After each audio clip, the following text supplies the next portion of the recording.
Well, hello, boys and girls. My name is Pastor Jeff, and it is my pleasure today to read you a Christmas story called The Crippled Lamb. Why don't you join with me as I read it? Once upon a time, in a sunny valley, there lived a little lamb named Joshua. He was white with black spots, black feet, and sad eyes. Josh felt sad when he saw the other lambs with snow white wool and no spots. He felt sad when he saw the other sheep with their moms and their dads because he didn't have a mom or dad. But he felt saddest when he saw the other lambs running and jumping because he couldn't. Josh had been born with one leg that didn't really work right. He was crippled. He always limped when he walked. That's why he always watched while the other lambs ran and played. Josh felt sad and alone, except when Abigail was around. Abigail was Josh's best friend. She didn't look like a friend for a lamb. She was an old cow. There she is right there. She was brown with white blotches that looked like rain puddles on a path. Her belly was as round as a barrel, and her voice was always kind and friendly. Some of Josh's favorite hours were spent with Abigail. They loved to pretend they were on adventures in distant lands. Josh liked to listen to Abigail tell stories about the stars. They would spend hours on the hill looking into the valley. They were good friends. But even with a friend like Abigail, Josh still got sad. It made him sad to be the only lamb who could not run and jump and play in the grass. That's when Abigail would turn to him and say, "Don't be sad, little Joshua. God has a special place for those who feel left out." Josh wanted to believe her, but it was hard. Some days he just felt alone. He really felt alone the day the shepherds decided to take the lambs to the next valley where there was more grass. The sheep had been in this valley so long the ground was nearly bare. All the sheep were excited when the shepherd told them they were going to go to a new meadow. As they prepared to leave, Josh hobbled over and took his place on the edge of the group, but the others started laughing at him. "You're too slow to go all the way to the next valley.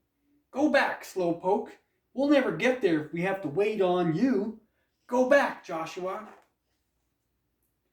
That's when Josh looked up and saw the shepherd standing in front of him. "They are right, my little Joshua. You'd better go back. The trip is too long for you.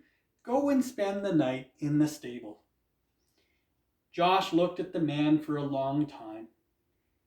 Then he turned slowly and began limping away. When Josh got to the top of the hill, he looked down and saw all the other sheep headed toward the green grass.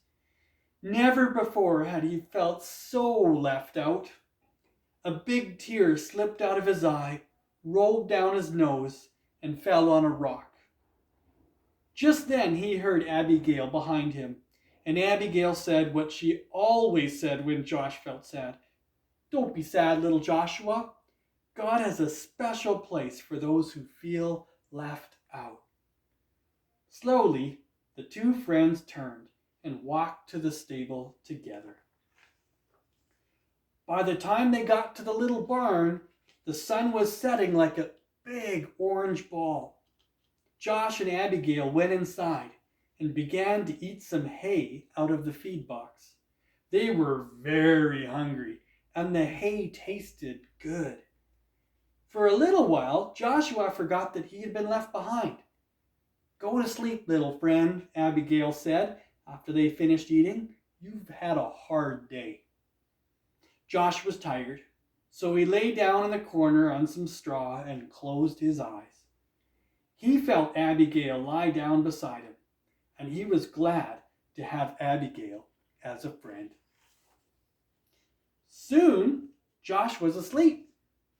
At first he slept soundly, curled up against Abigail's back. In his sleep he dreamed. He dreamed of running and jumping just like the other sheep. He dreamed of long walks with Abigail through the valley. He dreamed of being in a place where he never felt left out. Suddenly, strange noises woke him up. "Abigail," he whispered, "wake up! I'm scared." Abigail lifted her big head and looked around. The stable was dark except for a small lamp hanging on the wall. "Somebody is in here," Josh whispered. They looked across the dimly lit stable. There, lying on some fresh hay in the feed box, was a baby. A young woman was resting on a big pile of hay beside the feed box. Josh looked at Abigail, thinking his friend could tell him what was going on. But Abigail was just as surprised as Josh. Josh looked again at the woman and the child, then limped across the stable. He stopped next to the mother and looked into the baby's face. The baby was crying. He was cold. The woman picked up the baby and put him on the hay next to her. Josh looked around the stable for something to keep the baby warm. Usually there were blankets, but not tonight. The shepherds had taken them on their trip across the valley. Then Josh remembered his own soft, warm wool. Timidly, he walked over and curled up close to the baby. "Thank you, little lamb," the baby's mother said softly. Soon the little child stopped crying and went back to sleep. About that time, a man entered the stable carrying some rags. "I'm sorry, Mary," he explained. "This is all the cover I could find." "It's okay," she answered. "This little lamb has kept the new king warm." "A king?" Josh looked at the baby and wondered who he might be. "His name is Jesus," Mary spoke as if she knew Josh's question. "God's son. He came from heaven to teach us about God." Just then there was another noise at the door. It was the shepherds, the ones who had left Joshua behind. Their eyes were big and they were excited. "We saw a bright light and heard the angels," they began. Then they saw Joshua next to the baby.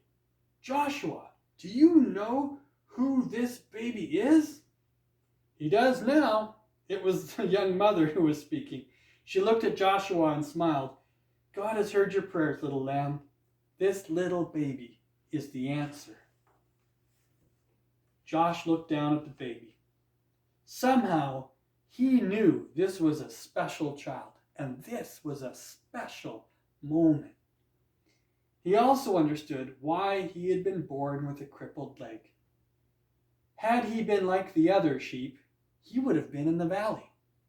But since he was different, he was in the stable, among the first to welcome Jesus into the world.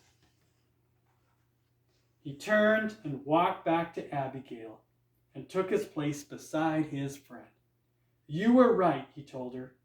"God does have a special place for me." The end. Thanks so much for joining me with this story. Have a great rest of the day.